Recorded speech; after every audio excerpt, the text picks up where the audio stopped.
What habits are preventing you from becoming a millionaire? Today we are going to be talking about the 5 habits that you need in order to help you become a millionaire. Habit number 1 is more of a mindset shift really. And that is that most people don't become millionaires or achieve large amounts of financial success through their day job.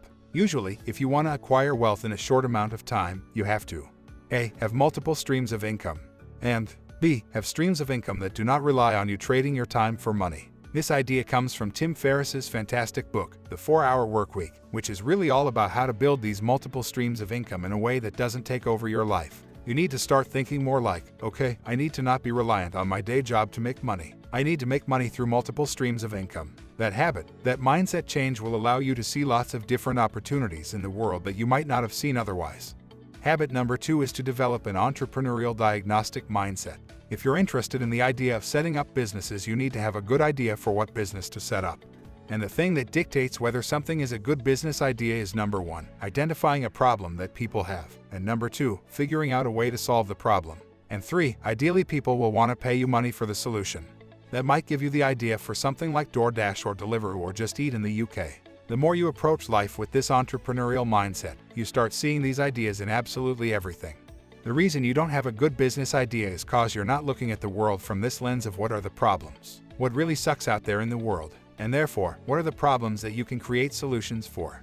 Habit number 3 is the growth mindset, which you might have come across. Often the non-entrepreneurial minded people will think about doing something like starting a YouTube channel and think, oh, I don't know how to do that. Whereas the more entrepreneurial people will have an idea for, I want to make this business or this app or this YouTube channel, and instead of thinking, I don't know how to do it, therefore I can't, they'll be thinking, I don't know how to do it, but that's fine cause I've got the internet and I can figure it out.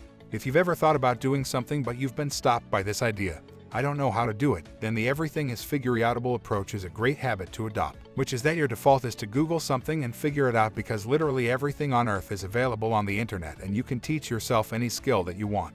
That brings us on to habit number 4, which is to make friends with people in real life and more importantly, well, not more importantly, but additionally, on the internet. And the single best way I find for doing this is Twitter. Twitter is an incredible invention that you can use to make friends with people all around the world. And the nice thing about Twitter is that it's different from Instagram.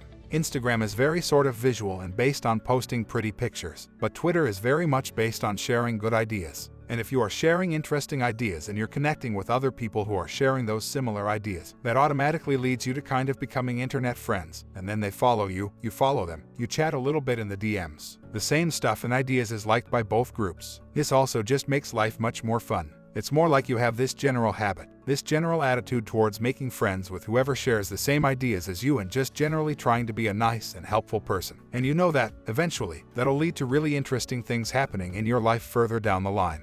Habit number 5 is reading a lot.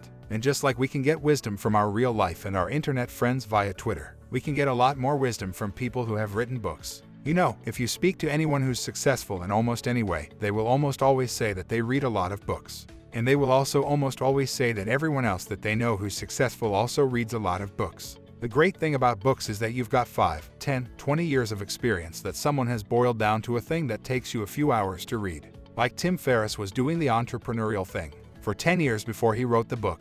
That's pretty sick. And if you read lots of books of this or entrepreneurship, like business, finance, basically anything you're interested in, you can just get a huge amount of value from them. That's all for this lecture. Hope you learned a thing or two during this video.